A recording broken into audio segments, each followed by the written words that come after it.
What up, baby? We're back in the saddle, ladies and gents, ladies and germs, boys and girls, theys and thems. We're back. We're ripping it, baby. Absolutely. Uh, been after it, huh? What is this, 2021? I mean, my goodness. There are a few things in my life that I have seen through quite like this. I have yet to see through any career up to this point, minus comedy and podcasting. So I guess that makes sense. We're still here. We're still in the saddle. We're just ripping it, me and Aiden style. Still got the ring on. Okay. So, I've been married about a week and a half, couple weeks now. That's still going well. I will say, it's nice, but it feels different. It's a little heavier. Went 34 years with nothing, and now it's like, I'm still like aware of it or whatever.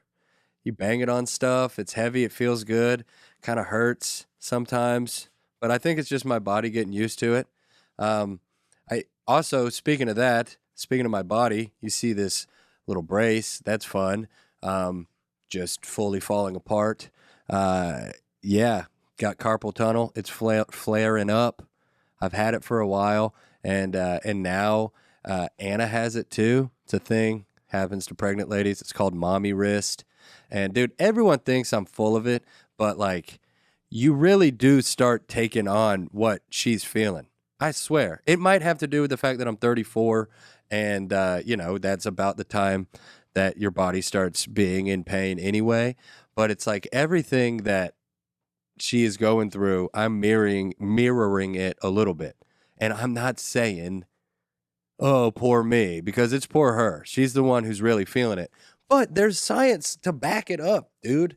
I'm not full of it. Like, I do feel what she feels. She's got lower back pain. I've got lower back pain. Again, I'm not saying it's like a causation correlation thing here, but as soon as it's called mommy wrist. As soon as her mommy wrist started flaring up, so did mine. My lower back hurts. I'm growing boobs. The whole thing. you know, I feel her. I do feel her. It sucks to have to wear this thing around. It's not forever, but the compression is good. I talked about the little lake trip that we went on. Me and Nick and Zach jumped off of a cliff, which looked to be about 10 to 15 feet from the boat, and then you get up there and it was like 30 feet. It was actually quite the plunge, and I jumped in like an idiot wearing a life jacket, which you're not supposed to do because you're supposed to hit the water and go into the water, and I hit the water with a life jacket on and was like bloop, and I yanked up my shoulder. My shoulder hurts, my wrist hurts, my lower back hurts, but other than that, life's pretty good, man. I got nothing to complain about. Things are good. Other than my entire body hurting and my knees, and constant weight gain that is still happening. It is wild, like the spikes of emotion that I go through. Aiden and I were in here talking just about my girl and his girl, and just love in general, and we both just got a little teary eyed. It's because we're sweet boys, but it's also, I don't know, man. I like last a couple episodes ago, whenever I'm out here like getting in fights. Some days I wake up and it's like, dude, the tea is at an all-time high. I'm like ready to go. I'm fighting Chipotle burrito makers for like disrespecting Anna, or so I feel. And then so it's like some days I want to go around and fight everyone that I make eye contact with, and then some days I can barely like look at Instagram without crying. I go on a drive, I see an old tree, I start crying. I see, dude, now I just notice all the babies out in the world and the parents, and it's like a lot of head nods. It's wild. I'm all over the place, and if I feel all over the place, I can't imagine how my girl feels. So, power to her, man. Something weird that keeps happening, dude. Little babies, man. Babies, I think I might have talked about this before, but like children are, before you like kind of grow up and get all jaded and think you understand how the world works, like kids are way more in tune to all that kind of like hippie woo woo, all the stuff beyond the physical realm. Kids are open to it. I talked about like my fairies in the tree stump or whatever. That's real. Kids are super sensitive when it comes to that kind of stuff. Like every time we go out, whether we're walking or whether we're sitting down somewhere, it's a waiting room or maybe a restaurant, a little baby will always just lock in on Anna. You know, when babies do that stare where they're just like, they just stare, maybe a little drool, like they're so locked in. They look in, they lock in on Anna and they just stare at her and then they stare down at her belly and then they stare back at her. And it's like, they know, dude. They fully know.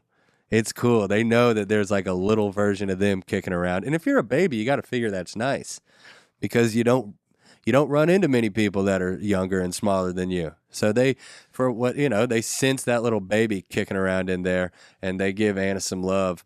And it's just really cool, man. She's like a magic trick just walking around. We've been like reading all the books and talking about like disciplining and stuff like that. And I don't know, enough people do it that, yeah, I think we'll be fine, but it is scary. Read a chapter about potty training. Dude, there's some serious like fear tactics out there when it comes to potty training, man. Apparently, if you like mess it up, then the kid's just messed up forever. Like every weird kid that you know right now, I think it stemmed from a bad potty training experience, you know? And it's a little girl, and I don't know if I'm ever going to be able to like be angry or admonish her or anything, but you don't want a spoiled little brat. I don't know. We'll figure it out. My parents did a good job. Like they towed the line of like, gentle parenting as it's called now, versus absolute fear of God tactics, threat of physical violence. It's so funny, man. I look back on it, middle of the 90s, early 90s and stuff. It was still kind of the Wild West. Like the middle of the 90s had more in common with like the middle of the 70s than it does today, you know? It was 10 years closer. God, Think about it. it's so bizarre. I mean, you do all that math. I mean, what? The year 35 years ago, you do that math and you go backwards from my birthday, it's like what, 1955? Which, I mean, wish I hadn't said that out loud just now. Wait. Cut. No, but yeah, I don't know. My parents were good at it, a little bit of both. They didn't know what they were doing, but they like gave me and my brother a pretty decently long leash. I remember this one time I had a really just nasty bully growing up, man. His name was Corey. And we've since made up. It's actually a funny story that goes along with it. It's crazy. Corey made my life tough in elementary school. Like I'd come home in a bad mood. He was rough, like weird psychological stuff, not just like noogies and pantsing me and stuff. He would like, we had this baby doll in our class and he would like pull her pants down and like write my name on her butt cheek and then go and show the teacher and try to get me in trouble for writing my name on this baby doll's butt cheek.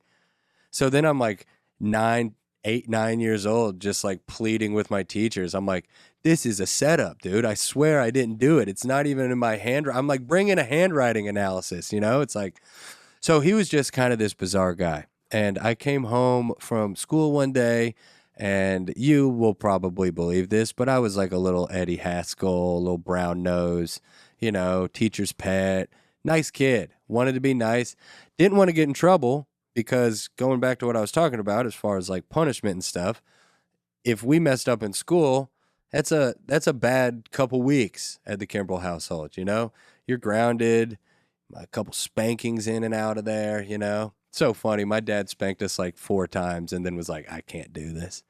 This is brutal. I don't want to hit my kids, but it's still scary. I didn't want to disappoint my parents. Still don't, as a grown man with a baby on the way, still don't want to disappoint my parents.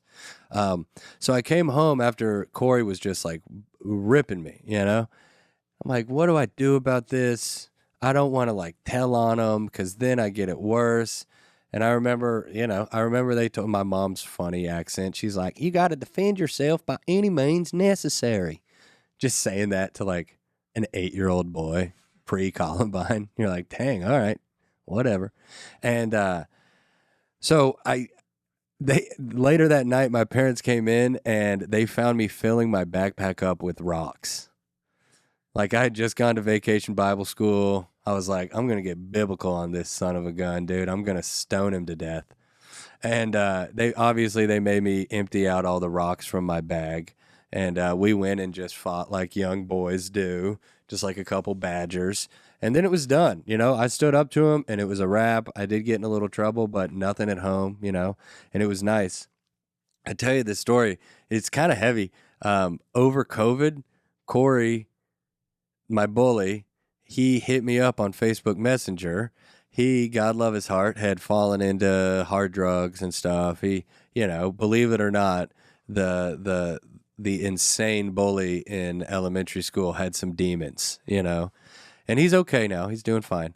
But he hit me up over COVID. He had OD'd. He had gone into the great sleep, slipped into a coma, came out of it, forgot large parts of his life, got into the STEPS program to clean his act up, and he remembered through, I don't know, like regressive therapy or maybe just like going through and talking about it. He remembered making my life really, really tough in elementary school, and he reached out to me and apologized. And we had this nice little dialogue back and forth. I'm like, hey man, it's all good. You're so forgiven. It's water under the bridge. All of my love to you, yada, yada. And we had a little bit of a rapport to the point where he, his poison of choice was opiates and pills and heroin and stuff like that. So he OD'd on them, and then we're talking, and I felt like we were close enough that I could say a little joke.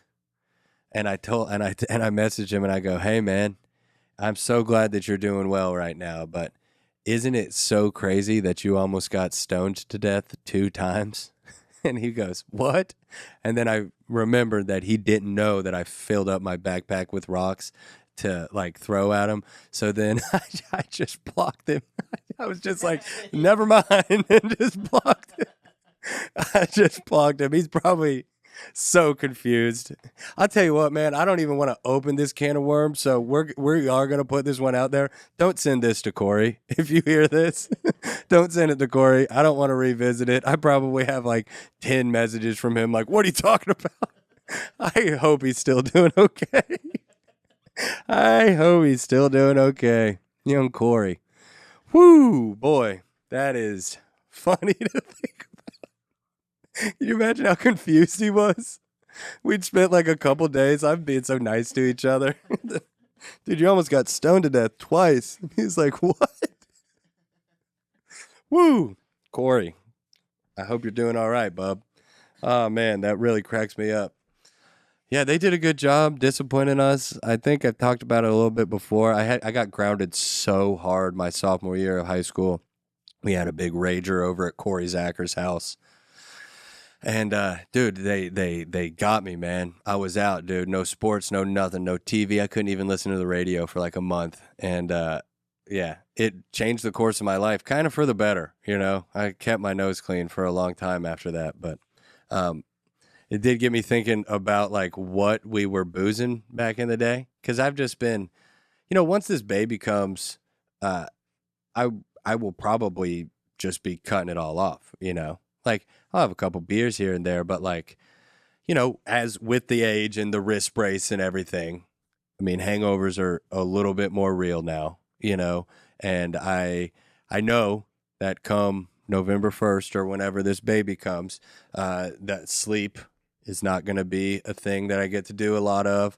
And I can't be hungover. I have to be the tightest that I can be. So it's funny. On some weeks, I'm like, all right, well, let's go ahead and prepare for this, and let's not drink at all. Let's get ready for this and just get ease your way into it. And then some weeks, I'm like, I'm never going to be able to drink again. I have to drink beer every time I can. So I'm just finding the middle ground. But overall, I'm pulling back on the gas a little bit. And most people don't see me and they're like, oh yeah, Lee, big boozer. But that's part of the problem, is because I've been consistently lightly drinking for so long that, like, if I have 5 or 6 beers at the club, no one really even knows that I have, you know? No one in Nashville since I've been down here has, like, I would say no one has really been like, dang, Lee's messed up, you know? No one, I'll talk to my buddies. I'm like, God, dude, I just feel like I'm kind of out of control. I've talked to some of my sober friends about it. I'm just like, God, it's so embarrassing. I feel like I can't stop drinking. And everyone's like, dude, you're fine. And I'm like, no, I'm not. No, I'm not, you know? But I digress. It started a long time ago at Corey Zacker's house, really.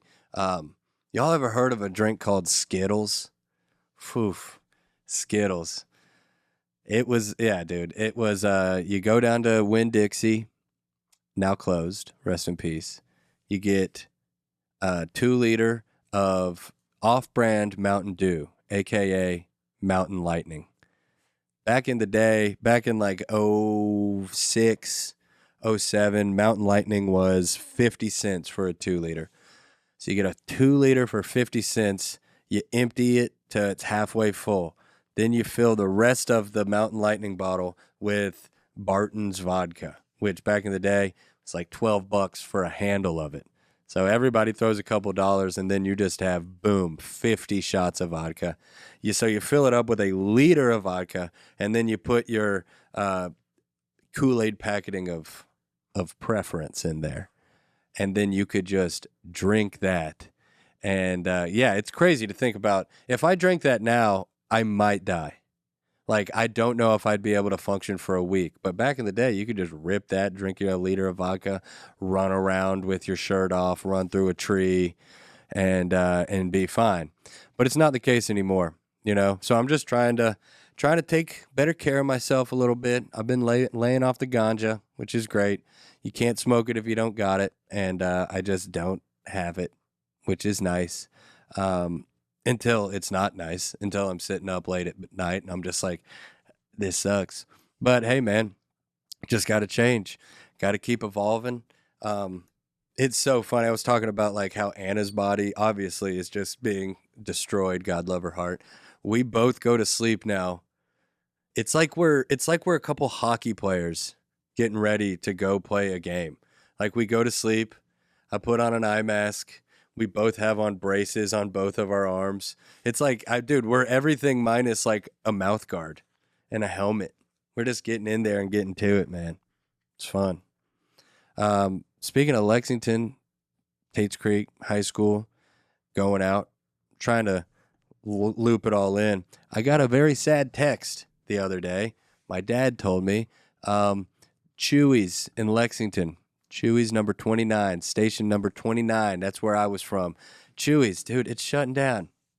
That is a true mark of the American economy. It breaks my heart, man. Chewy's had never had a restaurant shut down, and they're closing 3, and one of them is the one that I worked at. So, man, pour out an Elvis margarita for my boys and girls over there at Chewy's, man. Truly a fine establishment. I loved my time there. I represented Chewy's 29 in the Chewy's Olympics in like 2011, I guess. It was fun. It was somewhere in Tennessee, actually, I think. Yeah, I can't remember where.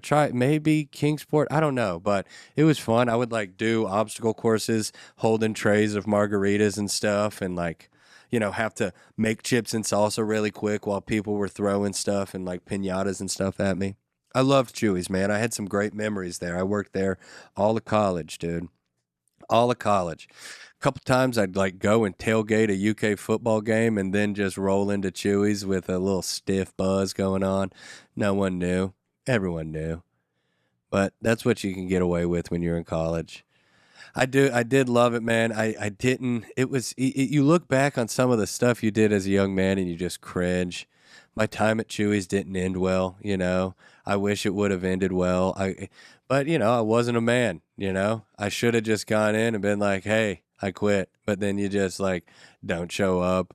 You leave them. You're like, I don't know. I feel bad. My manager, Dave, he was a good guy, asshole, but a good guy. And I don't know. I feel bad for leaving him high and dry. But the craziest Chewy story that I have, My boy, Bobby Bridges. I know little Bobby Bridges on the drums is listening to this right now. That's my guy. And he was moving. It was like him and Tom, maybe. I can't remember. A couple of my boys were moving. Bob and Tom. Yeah, Bob and Tom. Oh, dude, we're the TLC. I've got that dumb tattoo on my leg. I don't know if you guys have ever seen it. Pow. Right there. TLC. Doesn't stand, it's not the band. It doesn't stand for the Learning Channel. It stands for the 3-letter crew. Stands for the 3-letter crew, bro. And all of my friends, all of my homies in college and in high school, really some of these guys were elementary school. We all had 3 letters in our name. It was Lee, Bob, Tom, Log, Sam. Log is Logan. Sam, Ben, Joe, Drew, aka Do, Mick, drop the K. Who else am I missing going around? Yeah, Ben, and then our friend Sherwin.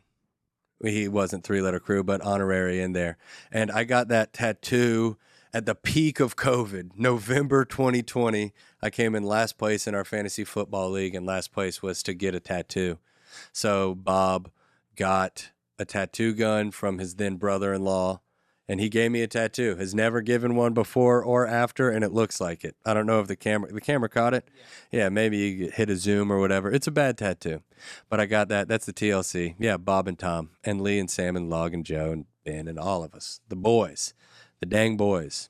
And one of my boys needed to move. I had told him, I was like, hey man, I'll help you move. I put in at Chewy's. I was like, listen, I can't work a double this day. Okay, I can work the morning. I can't work the night. I'm helping my buddy move. And then they messed up the schedule or whatever, and I had to work a double. And I walked in and I was like, listen, man, I'm not working a double. I can't. I've got to help my friend move. I promised him I would. And they were like, congratulations, you are working a double. So I knew that they might tell me that. So what I did, man, this does not paint me in a good light. I worked the first part of my shift. Everything was normal. I was like, yeah, sure, man, whatever. I'll work the double. I was pissed. But in my mind, I knew I was not working a double, right? I had brought in a razor blade, like a double-sided razor blade, like the old school shave with. It was back in the day. I thought I was really cool. You know, as a young man, you do all these things to try to be cool. I was like, you know what I'm going to do? Give myself a good old-fashioned shave every day with like the brush and the soap. And I mean, just covered in cuts and acne. Wasn't good at it, but whatever. I was like a slick guy. It was like in the day of Mumford's and Sons. And I was like, I'm going to shave old school and have a man bun. And that's what I was trying to do. So I brought in one of those razors and, I had a plan and I executed the plan, and it's the craziest thing I've ever done. Like, don't judge me, but so I work the lunch shift, good shift. A couple regulars came in, made some decent money. And then it was time to start the second part of the shift. But like I said, I knew the whole time that it wasn't going to happen. So I went into the bathroom in between my shifts, was sitting on the toilet, not going to the bathroom, didn't have to. Too nervous to go to the bathroom for the stunt that I was about to pull off. And, pulled my pants around my ankles and just sat on the toilet. Nothing. Not one, not two, zero. And stood up from the toilet, purposely tripped myself, and then hit my head on the wall really bad. But what I did was I took that razor blade out and I cut my head. So then when I hit my head, it like split. And I'm talking blood, dude. Blood like all over the place. Like bleeding like a stuck pig. And I had long hair and I did it a couple times, right? So then I like walk out into the lobby and I'm like, I can't work the double. And it's so crazy because my bosses knew that I did it on purpose, but they couldn't keep me from work. I was covered in blood. I had a goose egg, probably a concussion. I headbutted a tile wall in a restaurant just so I could go help my buddies move and drink beer. And like my boss was looking at it and he was like pulling my hair and he looked at it and he's like, man, you got to bunch of tiny little cuts on your forehead. What did you hit? And I was like, the wall. And he looked at me, and it was just one of those situations where he was like, he couldn't call me out for it, because if he called me out for it, he would like have to call the cops, because he would realize that I was a freaking psychopath. So yeah, not one of my proudest moments, but actually looking back on it, maybe one of my proudest moments. I pulled it off. I went and I helped my boy Bob move, and hey, now he's got like an 11-year-old. So like maybe he wouldn't have been able to do that if it wasn't for me. You're a man of your word. I'm a man of my word, man. It looks like there's some construction going on in here. If you hear that, that's all good. Don't worry about it. There's a guy in the bathroom over there in the lab green room doing some drilling. I think he's coming in and out. It was very funny. I made a comment. I was like, yeah, you should get that mirror out of the bathroom, right? You know, we spend too much time looking into it. And then this guy just spins it around and hits me with it. He goes, oh, yeah, or I take the mirror out because comedians looking into their eyes, if they do that for too long, then they'll realize how full of shit they are. I was like, okay, construction worker with the punch straight to the gut who absolutely nailed it. Sure. Whatever you say, brother. Yeah, he nailed it. Yeah, we've been here before, but young podcast father Aiden just walked out of the room, and here we are, just holding it down, solo style, baby. We were talking about crying a little bit earlier. I know I talked about my nuptials a couple episodes ago, but you want to talk about, I didn't give enough credit to the guy who married us. His name was Alejandro.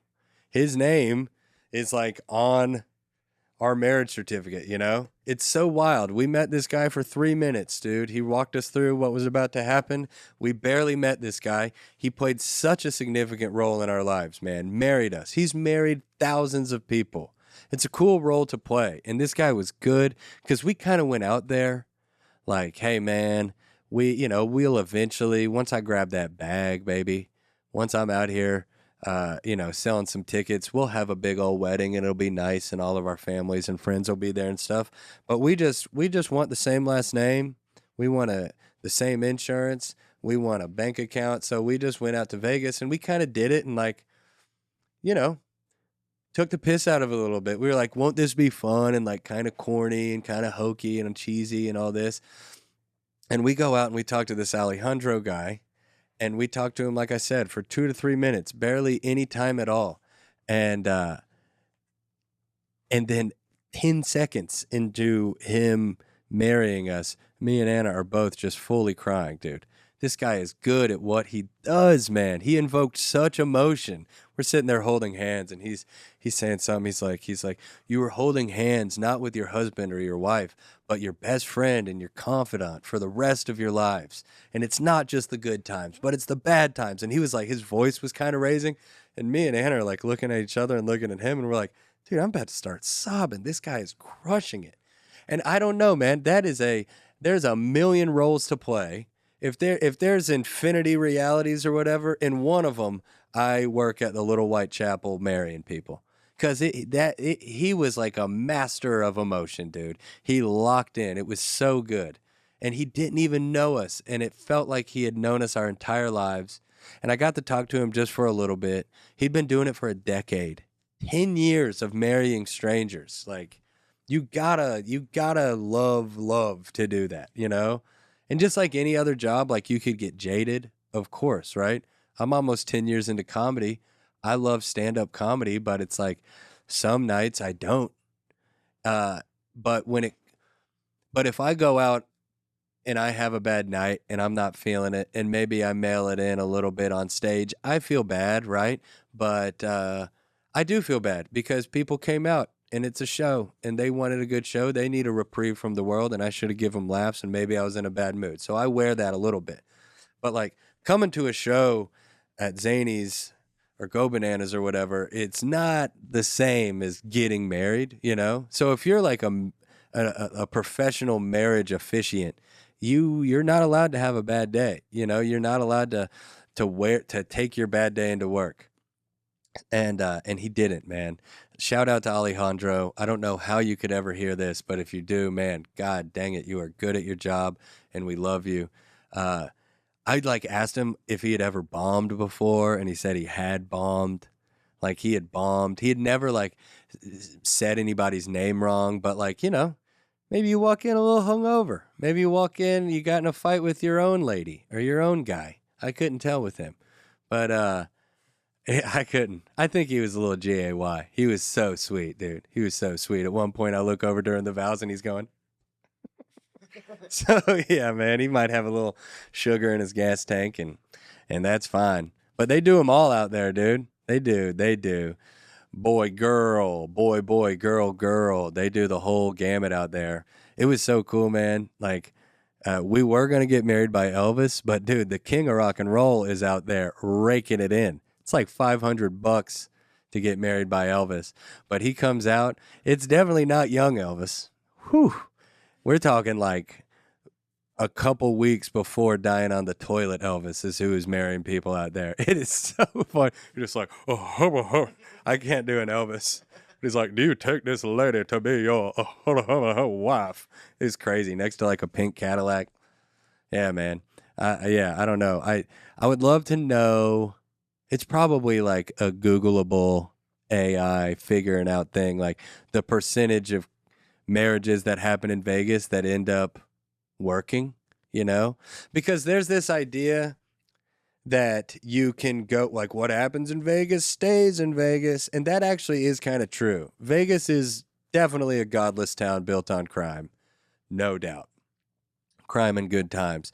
But like legally, they don't like you can't meet a woman at a blackjack table and then an hour later run down to a chapel and get fully married. Like, I guess that maybe that used to be the case and then people like started suing them or whatever because they're like, how did you let me ruin my life? I was high on coke and vodka. So I don't think that you can like go and marry a stranger completely. Like you can do it and it's kind of legal, but you got to get some paperwork and send it into the state and all that stuff. We did that ahead of time. So Vegas does kind of have your back right there. Do you got some numbers? It's just saying that it would most likely be what the national average is, so around 40 to 50% and then divorce. But what's interesting is there are 70,000 weddings in Las Vegas per year. 70,000, bro. 70,000. So 70,000 weddings a year. Let's call it 30,000 divorces. 30,000 divorces. That's fair. Yeah, dude, that's brutal. That is brutal. I don't know. I would like to think that the divorce rates will start to slowly go down. I don't know. Maybe I'm projecting my own feelings onto the world too much. I want to do that. But it definitely feels like people are getting married more now. Maybe, again, it's like you buy a red car, you go out, you see every red car on the road. But it feels like on my social feeds that I'm seeing more people getting married, more people getting pregnant, more babies, more wives, more husbands. That feels good, man.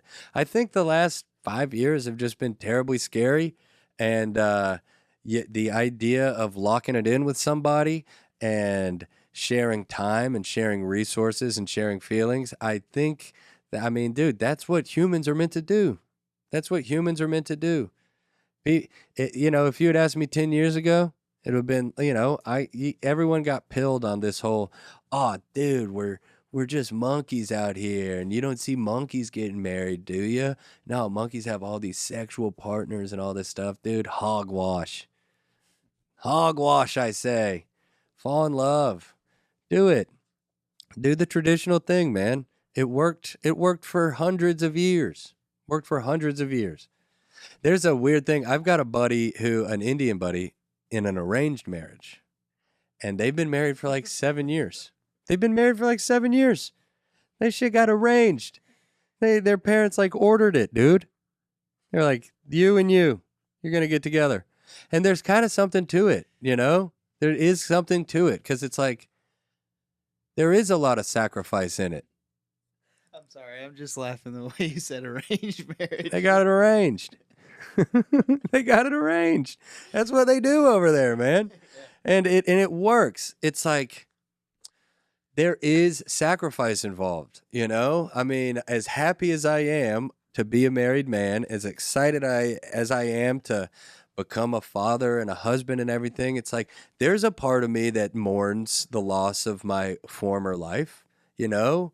You do give up some personal agency. You give up most of it, you know? A good relationship, the husband and the wife, or the hubby and the hubby, or the wife and the wife, whatever you swing, you know? You got to keep a little part of yourself, right? You can't lose yourself in it. You got to keep a little part of yourself, but like it does become second fiddle. And then you get a kid into the mix and it's third fiddle. You're just not the most important part of your life anymore. And of course I mourn that, you know? There is a Lee out there who is just a 50-year-old road dog with no attachment, nothing. And there is some beauty in that. I've got buddies who have gone down that road, and there is some beauty in that. But there is sadness in that. Just like when you get married and start a family, it's mostly beauty. But like I said, you have to acknowledge the part of you I'm going to miss that life. I'm going to miss it, you know? And that's not a slight at my family. That is just a fact. But you do. That is what it is, man. It's like love is sacrifice. That's what it is. Not to get all corny or anything, but it's like that's what you're sacrificing, your own personal agency and maybe your own happiness a little bit. But then you just kind of rewire your brain and you figure it out the good old fashioned way. You know, I mean, and it's changed so quickly. Like the way that I courted my Anna versus how my Nana and Pop got together, way different. It's when ask your grandparents, if you still have your grandparents, ask them how they got together. You know what it isn't? Romantic. It's not a romantic story. It's normally like a 19-year-old girl and a 23-year-old guy who just won't leave her alone. You know? It's crazy. It's like if you, my grandparents, my pop and nana, and my B and Bob, okay, they got married and met like in late 30s, 40s, early 50s, that era, right? It wasn't cute. That like they knew 12 people. You know, their high school graduating classes had 30 people in a max, maybe 12 girls. You got together and it was like a lot of women back in the day did get like bullied into marrying a guy. My grandpa, my pop asked my nana to marry her like 4 times, and she was like, "No, leave me alone." And then finally, I mean, like their words, she was like, "Yeah, well, he finally just broke me down. I married him." I'm like, "How romantic is that?"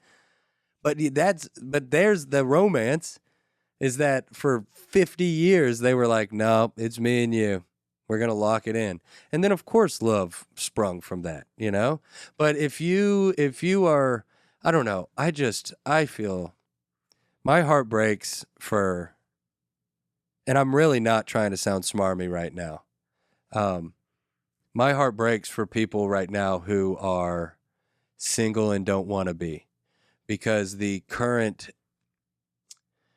dating landscape just seems really brutal, man. It seems so brutal. You're just swiping and really there it doesn't seem like people are very emotionally evolved right now. And I don't think people are being very kind to each other. I don't think people are being very kind to themselves. And if you not again, corny mode activated, but like if you can't be good to yourself, then you can't be good to someone else, you know? So I guess that's how I ended last episode too. Try to be kind to yourself, and in doing so, you'll be able to be kind to somebody else, and go with the flow and choose others over yourself, and hopefully everything will turn out okay for us. I think it will. Dude, I can't wait. Knock on wood, not to blow up a spot or anything, but dude, I can't wait for you to do it. I can't wait. Sorry, Summer. Don't Summer, turn it off. Summer, turn it off. But that's in the cards, man. That is in the cards. Appreciate it. Yeah, I can't wait. You'll be so good at it, dude. You're already so built for it, man. Thank you. And if you're the kind of dude or girl who listens to this podcast, then you are probably ready for it too. And I hope that I hope it's happening for you, gonna happen for you. And yeah, I love you guys. And thanks for listening to the ramble. I love you very much, and we'll talk to you next time. Bye.